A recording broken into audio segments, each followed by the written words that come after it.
Vamos a cambiar un poco de tema para introducirnos en la nota que estaremos desarrollando con el sociólogo Gustavo de Armas respecto a los índices de pobreza, los niveles de pobreza aquí en nuestro país. Y aquí es que presentamos un trabajo que explica de qué manera se mide la pobreza. Hay dos métodos, ¿no? El método de las necesidades básicas insatisfechas, vivienda decorosa, abastecimiento de agua potable, energía eléctrica, artefactos básicos de confort y educación. Y otro método es el método de ingresos monetarios. Y referidos a este método, les contamos que la foto del Uruguay muestra 330.000 pobres en la actualidad, de los cuales 160.000 son niños pobres u adolescentes que viven con adultos pobres. Y vean esta comparación respecto a 2006 y 2016.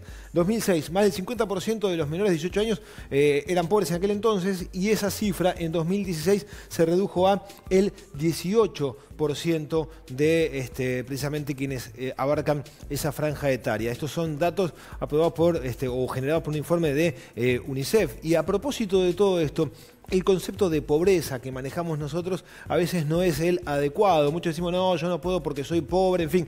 Salimos a la calle a consultarles a los montevideanos respecto a qué piensan ellos de qué es la pobreza, de qué manera entienden que una persona es pobre. Y es interesante conocer la opinión o la definición que tenemos todos respecto a el término de pobreza. Esta es la encuesta que compartimos con ustedes antes de charlar con el sociólogo Gustavo de Armas. Para usted, ¿qué es ser pobre? Ser pobre. Es difícil esa pregunta, Ser pobre, vivir dentro de la miseria, de no tener una vivienda, de no tener una atención de salud, de no tener las necesidades básicas que puede tener cualquier humano. Bueno, yo pienso que la pobreza es una característica mental. Yo creo que el pensamiento a través de una persona de la pobreza es a raíz de eso.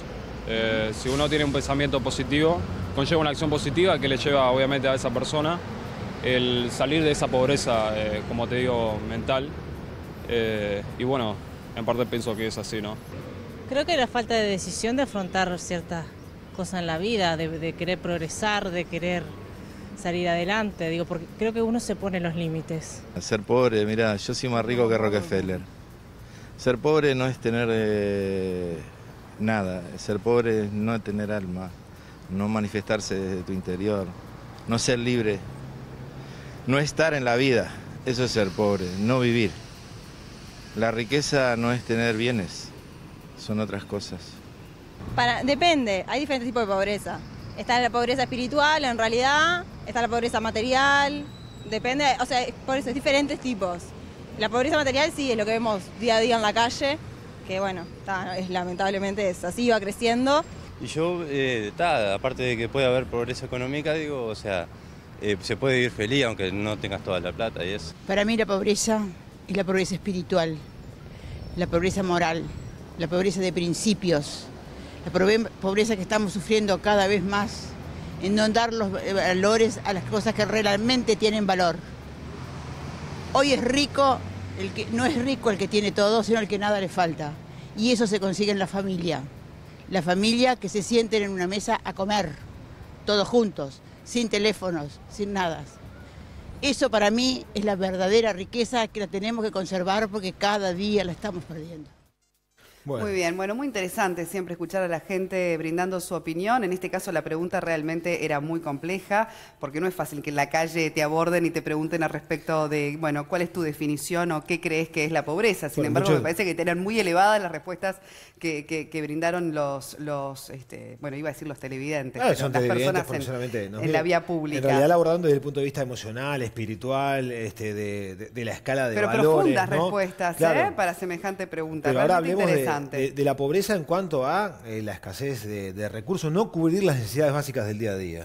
Bueno, tenemos al sociólogo Gustavo de Armas que nos acompaña, bienvenido, experto. Gracias a usted además, por la invitación. Que además acabas de presentar un estudio muy interesante que tiene que ver justamente con la pobreza y la infancia. Así es. Y una de las conclusiones más importantes a las que arribás luego de dicho estudio y dicha investigación es que la pobreza en nuestro país se concentra especialmente en la infancia. ¿Eso qué significa? Bueno, históricamente Uruguay, cuando digo históricamente me refiero a los últimos 30 años, que es el periodo en el que contamos con información estadística para poder medir la magnitud de la pobreza en el país. Históricamente Uruguay ha tenido un rasgo que lo caracteriza, que lo distingue del resto de los países de la región, y es la fuerte concentración de la pobreza en la infancia. En general, la pobreza por ingreso o pobreza monetaria suele estar concentrada en hogares con niños, en hogares numerosos, hasta por la forma de medir la pobreza. Para clarificar al público, y se decía en la placa inicial, la pobreza se puede medir por distintos métodos. Pobreza material, desde luego, pobreza espiritual o subjetiva involucraría otro tipo de medición, pero la pobreza material se puede medir de distintos modos. En Uruguay, en América Latina en general, se mide, como bien se señalaba, a través del índice de necesidades básicas insatisfechas, que captura efectivamente carencias en materia de vivienda, acceso a educación, acceso a agua potable, o a través del ingreso, pobreza monetaria, que es el método más difundido. Y ahí lo que se compara es el ingreso por persona del hogar, o sea, se suman todos los ingresos de los hogares, se divide por el número de personas que integra el hogar, y ese ingreso per cápita se compara contra un valor monetario de línea de pobreza, lo que se supone que costaría una canasta de bienes y servicios por persona, ¿ok? Entonces, obviamente los hogares más numerosos son hogares que tienen que dividir su ingreso entre más personas, lo que hace que reduzcan su ingreso por persona o per cápita y que estén más expuestos a caer bajo la línea de pobreza. Por eso a menudo se dice, aunque sea un poco chocante, cuando uno tiene hijos se empobrece. Es decir, cuando uno tiene hijos tiene que repartir el ingreso de un salario, de 2 salarios, por 3 o 4 personas. En general, los hogares más numerosos, por ende los hogares con niños, son hogares que están más expuestos a caer en pobreza. ¿Cómo hacen los países, a través de los estados, para corregir esto, para amortiguar este efecto? Bueno, a través de la protección social. En Uruguay, desde hace 70 años, y seguramente a la audiencia varias familias son beneficiarias de esta política, existe algo que se llama asignaciones familiares. El régimen de asignaciones familiares inicial, contributivo, viene de la década de 40, y si bien no tenía un propósito de reducir la pobreza ni cosa parecida, sí tenía el propósito de apoyar a las familias en esa etapa de crianza de los niños. El Plan de Equidad, a partir del 2007, introduce un nuevo régimen de asignaciones familiares, que de hecho se llama Régimen de Asignación Familiares Plan de Equidad, que concentra un nuevo régimen de transferencias monetarias en las familias con niños de menores ingresos. Entonces, de esa manera, de algún modo, se compensa el hecho de que una familia con niños tiene que hacerse cargo de más personas con un ingreso muchas veces reducido. Pero tú decís reducido. que si se reduce o se combate la pobreza a nivel infantil, el índice de en Uruguay prácticamente desaparecería la pobreza. Pero entonces la estrategia a seguir es educar para que los hogares con menores ingresos traten de tener menos descendencia, o dotar de recursos económicos a esos lugares. 2 o 3 puntos porque es importante para la teleaudiencia. ¿Por qué decimos, o por qué los datos dicen, no es ninguna afirmación arbitraria, que hoy la pobreza se concentra en los niños y los adultos que viven con ellos, ¿no? De estos 330.000 uruguayos que viven bajo la línea de pobreza, 9,4% de la población total del país, que es un valor significativamente más bajo que el del 2004, que era aproximadamente 40%, de esos 330.000 uruguayos, la mitad tienen menos de 18 años. Y un 40% siguiente son los adultos, 18 más años de edad, que viven con esos niños y adolescentes.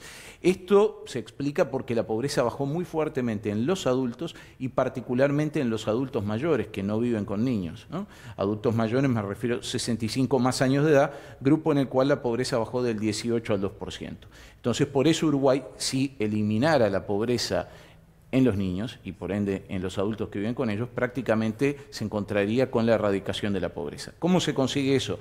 Bueno, tú señalabas varios puntos o dabas a entender varios puntos. Uno, obviamente, es mejorar la capacidad de ingreso de esos hogares. Seguramente la teleaudiencia dirá, bueno, pero eso es un tema de trabajo, de empleo, de los adultos. Lo que es bueno tener presente son las características de estos hogares. Cuando hablamos de este núcleo duro de pobreza en el país, este 10%, estamos hablando de familias muy numerosas, familias que en promedio tienen 4,5 personas, donde la mitad de ellos son menores de 18 años, por lo tanto no deberían generar ingresos, deberían estar en el sistema educativo. Los adultos que forman parte de estos hogares son adultos que tienen muy bajo nivel educativo. La mitad de los adultos que forman parte de estos hogares con niños en situación de pobreza, como mucho, llegaron al 6º año de escuela. De hecho, hay un 15% que ni siquiera terminó la escuela primaria. A eso se suma un 35% que llegó a 6º año, culminó la escuela primaria, pero ni siquiera ingresó a la educación media. Entonces, la capacidad de generar ingresos en estos hogares es muy limitada. Tengamos en cuenta que en todo este periodo de fuerte caída de la pobreza monetaria, prácticamente no se modificó el porcentaje de personas que viven en asentamientos irregulares. En todo este periodo siguió habiendo un 5% de personas que viven en cantegriles, ¿no? Es decir, estamos hablando de básicamente 160.000 personas, que uno diría, a grosso modo, es la mitad de esta población en situación de pobreza monetaria. Claro, es interesante porque más allá del ingreso que pueda tener cada núcleo familiar, está también ese acceso, ¿no? Ya sea al tipo de vivienda, a los servicios. Y la clave acá de todo, porque después uno dice, bueno, uno puede asistir económicamente a las familias, pero sigue siendo la educación el diferencial. No hay con qué darle de que esos niños que hoy se crían en la pobreza tengan una oportunidad a futuro. Y en ese sentido, desde UNICEF además, ¿qué se puede rescatar, verdad? ¿Cómo se puede ayudar a que estos niños realmente, más allá de mejorar los ingresos de la familia, etcétera, todo lo conversado, el acceso a la educación sea... Me parece excelente la pregunta porque efectivamente, independientemente de que en el corto o mediano plazo se pueda reducir la pobreza por ingresos a través de transferencias de ingresos que ya existen, en las asignaciones familiares Plan de Equidad, la tarjeta Uruguay Social, más allá de que se pueda apoyar, asistir económicamente a esas familias, que muchas de ellas, como decía, es una mujer jefa de hogar con muy bajo nivel educativo, con 3 o 4 niños a su cargo, a lo sumo está la abuela dentro de ese hogar, que aporta un ingreso más a través de una pensión por vejez no contributiva. O sea, imaginemos, para tratar de imaginar, valga la redundancia, el cuadro, ¿no? Es decir, efectivamente son hogares que necesitan el apoyo de un sistema de protección social. Ahora bien, pensando en términos de sustentabilidad en el tiempo de esa hipotética reducción de la pobreza en Uruguay, perforar ese piso del 10%, lo que es imprescindible es mejorar el capital educativo de las personas que integran esos hogares, fundamentalmente de los niños y adolescentes que se irán incorporando al mercado laboral en las próximas décadas, pero también de los jóvenes que están al frente de esos hogares, jóvenes entre 21, 29, 30 años que también tienen muy bajo nivel educativo, como señalaba. Y allí yo veo 3 grandes desafíos en términos de acceso a la educación. El primero, que es un tema que se ha señalado más de una oportunidad, tiene que ver con la educación media. Uruguay tiene un acceso casi universal a la educación media, es decir, Uruguay desde hace 30, 40 años alcanzó el egreso universal de educación primaria. Todos terminan primaria. Todos acceden, grosso modo, a la educación media. Pero en Uruguay tenemos solo un 40% de cada grupo o cohorte de edad, generación, que logra completar el 6º año de educación media. Ese es un porcentaje muy bajo que compromete las chances de incorporación al mercado laboral del 60% restante. Entonces, ¿y ingresos? Por supuesto.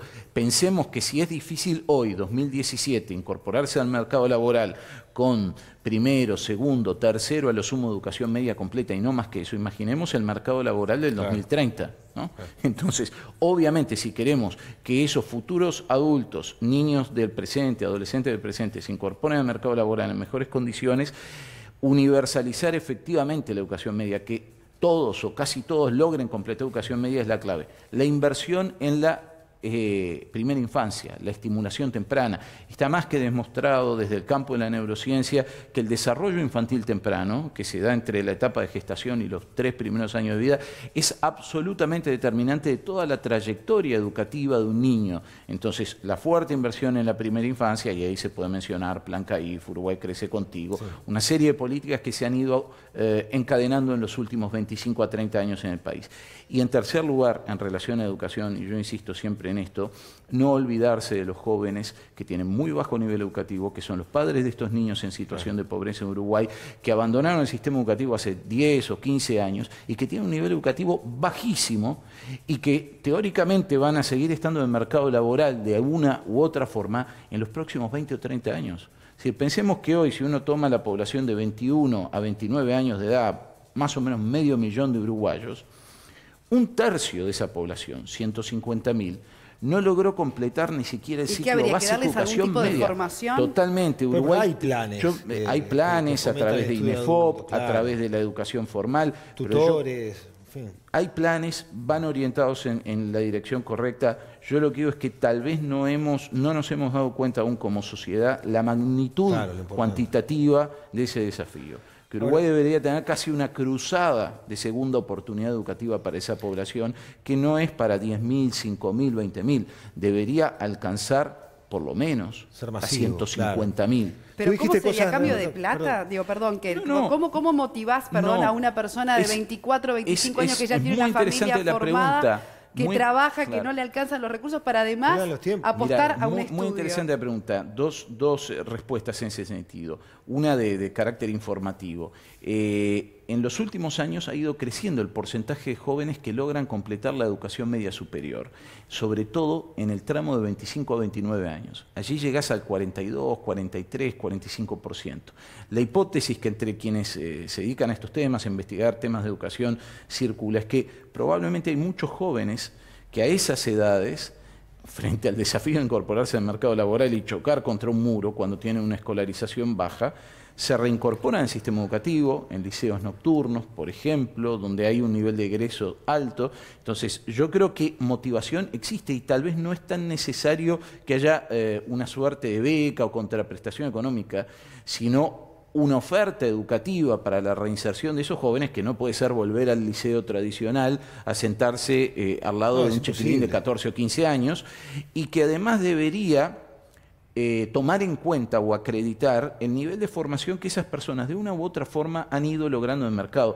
Yo estoy estoy absolutamente convencido que la teleaudiencia o cualquiera de nosotros conoce más de un caso de jóvenes que tienen 20, 25 años, que tal vez terminaron cuarto año de liceo o de educación técnica, y de hecho desempeñan funciones en el mercado y de manera razonable, o incluso en el Estado. Entonces, parte de ese conocimiento que fueron logrando en el empleo, en el mundo del trabajo, debería ser reconocido, deberían ser reenganchados masivamente al sistema educativo. Ahora, dijiste varias cosas realmente interesantes que tienen que ver con estrategias que se deben desarrollar desde el gobierno. Hablaste de la educación y ha sido uno de los aspectos más criticados en cuanto a políticas desarrolladas, porque los resultados a la vista no son buenos en materia educativa.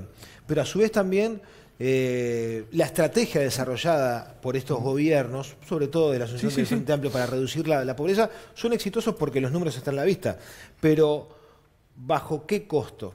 Porque se habló en su momento del plan de emergencia, que seguramente redujo los índices de pobreza, pero con muchas críticas respecto a que se fomentaba la desidia y no se generaba una cultura del trabajo realmente importante. Entonces, ¿cómo se hace para reconciliar esos dos aspectos? Bueno, dos acotaciones. En Uruguay, la fuerte caída de la pobreza que se observa en los últimos 10, 12 años, el principal factor explicativo es el crecimiento económico, la mejora de los ingresos y los salarios, si uno tuviese que pensar en términos de política.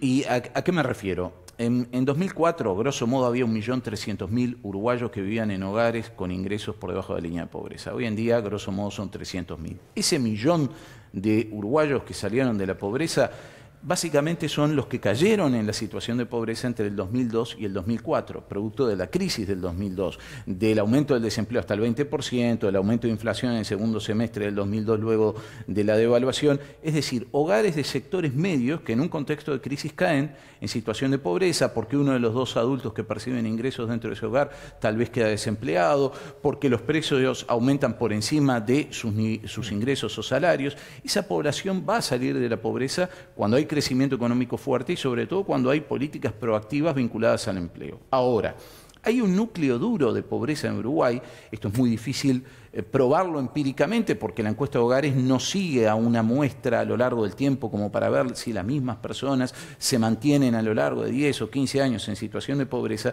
pero todo indica que Uruguay en estos 30 años tiene un piso entre el 10 y el 15% de la población en situación de pobreza, que tiene muy bajo capital educativo, esto de lo que hablábamos hace unos minutos, que vive en condiciones de vivienda, de infraestructura muy precarias, que tiene una inserción en el mercado laboral precaria, que tiene bajo capital social, vínculos, oportunidades, redes, y que los niños y adolescentes que forman parte de esos hogares, la probabilidad que tienen, por ejemplo, de completar la educación media superior es muy baja. Pongamos entre el 5 y el 10% de ellos, o un poco más, va a lograr completar la educación media superior. Entonces, el abordaje de ese núcleo duro tiene que ser integral. Tiene que considerar, obviamente, las transferencias de ingresos, porque por las características demográficas de esa población es poco probable que a través del empleo logren cubrir la brecha entre los ingresos que tienen y los ingresos que deberían tener.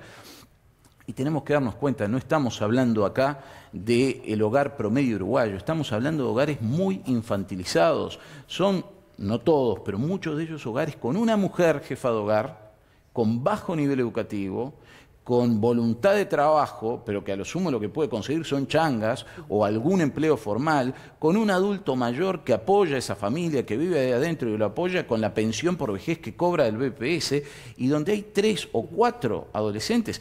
Hay hogares que tienen 16 integrantes. Pero además donde los hijos pasan a asumir un rol de cuidado de hermanos, que es lo que todo se está tratando de abordar ahora. O sea, no estamos hablando de una población que en realidad no tiene ingresos porque no quiere. A ver, no estoy hablando de casos puntuales. Estamos hablando de una población que por sus características es poco probable que vía empleo exclusivamente pueda salir de esa condición. Eso no quiere decir, por cierto, desincentivar el empleo, la capacitación laboral. No, por el contrario, esa es la clave pensando en la sustentabilidad a lo largo del tiempo de la salida de la pobreza. Pero que los estados deben apoyar, no quepa la menor duda. Una última acotación en ese sentido. ¿Qué hacen los países más desarrollados? Yo voy a dar un dato que tal vez pocos conozcan. Si uno toma todos los países de la Unión Europea, absolutamente todos los países de la Unión Europea, países con gobiernos socialdemócratas, con gobiernos demócratas cristianos, con gobiernos más liberales, a lo largo de la segunda mitad del siglo XX construyeron potentes estados de bienestar que a través de las transferencias, pensiones, apoyos a las familias con niños y de impuestos muy progresivos logran reducir la pobreza en toda la población y en particular en los niños. Un estudio de UNICEF de hace ya unos cuantos años del Centro Innocenti de Florencia sobre la pobreza infantil en los países ricos mostraba que en los países escandinavos, Suecia, Dinamarca, Noruega, Finlandia, si no hubiesen impuestos y transferencias, la pobreza infantil llegaría al 20%, pero la pobreza real en esos países es 2 o 3%. ¿Y por qué es eso? Porque, por ejemplo, en Suecia, por cada 100 euros que una familia del 10% más pobre de la población recibe del mercado a través del trabajo, de su inserción laboral, por cada 100 euros originales del mercado finalmente va a tener 243.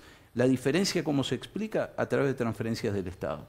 Y nadie se sorprende ni se ruboriza porque en Suecia, en Reino Unido, en España, en Italia, igual son en modelos Francia, tan diferentes que uno quisiera imitarlos en todo también, por ¿no? supuesto, En la también en esos en la modelos, contraprestación. sin duda, también en esos modelos, los bienes públicos que el Estado logra generar a través de los impuestos, salud, educación, son de tremenda calidad. Claro, Entonces, yo creo que deberíamos, obviamente, medirnos contra nuestros pares, contra países de similar nivel de desarrollo, como es Argentina, como es Chile, pero por las características demográficas de Uruguay, un país envejecido, con una pirámide poblacional muy parecida a la de un país europeo, por la historia centenaria de estado de bienestar que tiene este país desde el comienzo del siglo XX, y por el tipo de desafíos que tenemos, yo insisto, Uruguay es uno de los pocos, quizás son solo 2 países en América Latina, que por el bajo nivel de pobreza monetaria que tiene la población, se podría plantear esto que suena un tanto utópico o quimérico, de reducir la pobreza hasta acercarnos a valores de erradicación.